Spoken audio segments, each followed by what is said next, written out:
Hey, what's going on? It's Jeff Newport from ChasingStrength.com. And in today's video, we are discussing the GHoGH myth and how Brooke took his old 4RM clean and press, kettlebell clean and press, and got 60 reps in one workout with it. All right, so let's dive in. You may be wondering, well, what is the GHoGH myth? Does that have something to do with growth hormone? Is it like growth hormone times growth hormone equals more growth hormone? No, the GHoGH myth is the myth that many of us believed when we were younger, which was go hard or go home. Said another way, it was go heavy or go home, right? That was the mantra that at least I grew up with in the gym when I was in my late teens and early 20s. And in fact, if we didn't go hard or go heavy and then go home, we thought something was wrong. Case in point, right? There was one time I was home for Christmas visiting my parents on college break. I was probably about 19, went to the gym, had this massive chest workout, woke up the next morning, wasn't sore at all. So obviously, instead of just continuing the training program, I did what any natural meathead teenager would do.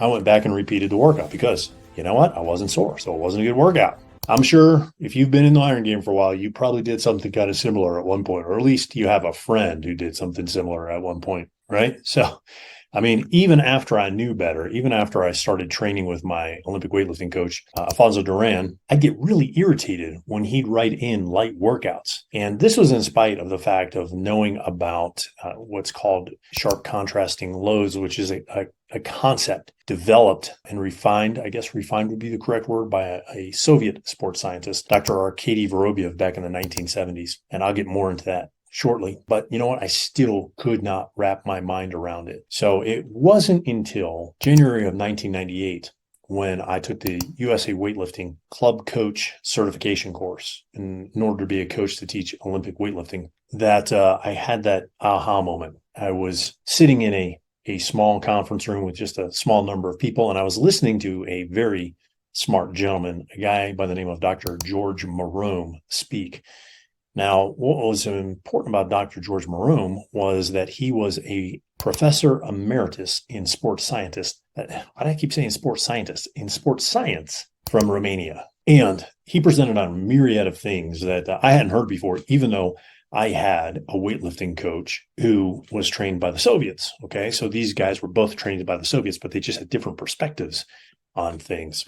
One of the things he spoke on was programming and recovering. And he wrote something like the following on the chalkboard, and we'll flash it up here. Heavy, light, heavy, light, heavy, light, heavy, light. Right? You get the picture. This style of loading or program planning, Dr. Marome said, yielded far superior results, around 50% greater, if I recall, than the traditional go hard, go heavy, go home all the time approach that we were using. And if you've used any of my programs or some of my programs, you'll see that pattern or similar ones presented in the plans. But many people will dismiss the light workouts because we've been brainwashed with the go hard or go home concept, right? It's just brainwashing. And as a result, what you could have made progress on when you were 16, 17, 18, 19, 20, 21, 22, maybe 23, like you can't make progress on that, or very few of us can, unless we're taking steroids, and that's not me. Very few of us can make progress on that methodology, go hard all the time, right? And also what we should know is because we cannot make progress on that, and possibly as a result of not making that progress, we find ourselves distracted by what I call SOS, which is shiny object syndrome. So another case in point, I'm going to flash an email up here I got from Brooke. I'm going to put it up here on the screen. We're going to take a look at the boxes that are in red because that's what's pertinent to this conversation, right? Is so does the program work? Yes, it does very well. I should mention I did phase 1, which runs 8 weeks, followed by the slow and steady portion, which runs about 4 months. Any problems I ran into are due to my own impatience, not eating enough and not staying focused and falling prey to shiny object syndrome. Well, there you have it, right? All those pitfalls you had warned about in your programs, emails, and YouTube videos, but I had to learn the hard way, I guess. Okay, so Brooke's not the only one. Been there, done that, got the t-shirt. Okay, got 2 t-shirts actually. Furthermore, Brooke says, I just completed the final 10x6 workout today, which would have been unthinkable back last fall. Not sure exactly where I want to go next. I really like the clean and press and what it's done for my health, appearance, and work capacity levels. I'm thinking of doing a rep max next Monday and then going through giant 1.1, 1.2, or running strong again with the 28s. Probably the former, as I never got to experience the benefits of the latter phases of the giant. So that 10 by 6, that load, that pair of kettlebells that Brooke was using started as his 4-rep max. And as you can see, it took him, let's see, 8 weeks. So it took him about 6 months. And you may be thinking, man, 6 months, that's a long time. But when was the last time you saw that kind of improvement, right, in 6 months of training? Furthermore, as you can see, like my younger self, and like your younger self, and possibly your current self, Brooke was dismissive towards light days and following a proven process and plan. And what were Brooke's results? Well, as we already covered, right? Eventually, he dialed it in and he turned his old 4RM double clean and press into 10 sets of 6, right? 60 reps in a workout. I mean, let's ask ourselves this question. How could your body not change if you 15x'd the amount of work you could do in one workout, right?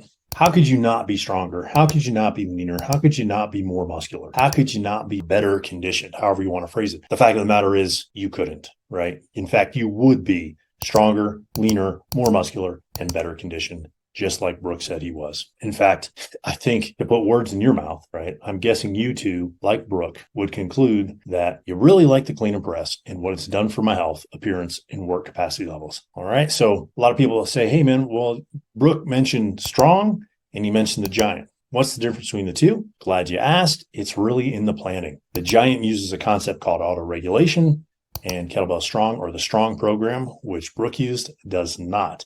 The sets, reps, and rests are prescribed, which some or many people actually really enjoy and they find they need because they struggle with auto-regulation. Plus, the Strong program uses that heavy, light, heavy, light, heavy, light loading style that Dr. Marome showed us back in 1998. And because it does, it speeds up your strength results. So if you want to see similar results to Brooks, a 15x increase in volume over about 6 months, you might find the Strong program found inside Kettlebell Strong is just the ticket for you. Now, look, am I guarantee you a 15x improvement? Of course not. That's ridiculous. I don't know much about Brooke's background, and I certainly don't know anything about yours. But what if you only 10x that in the next 6 months? That'd be pretty good. Or how about 5x? Would you settle for 5x? That'd be darn good too, right? Especially if you haven't seen results in a long period of time because you've been infected or you've been brainwashed by the go heavy or go home mantra, right? So if you don't like auto-regulation, the concept of auto-regulation, and you need your sets and reps spelled out for you, and you prefer meticulous programming to keep you on track, the Strong program will do the trick for you. I'll leave a link to it in the description below. Well, if you found this video helpful, go ahead and click the like button, right? Hit the subscribe button if you haven't already. And if you found it really helpful, and you know somebody who has been brainwashed with the go heavy or go home mantra, feel free to share this with them too so they can free themselves and start making results from the workouts again. All right. Until our next video, my friend, stay strong.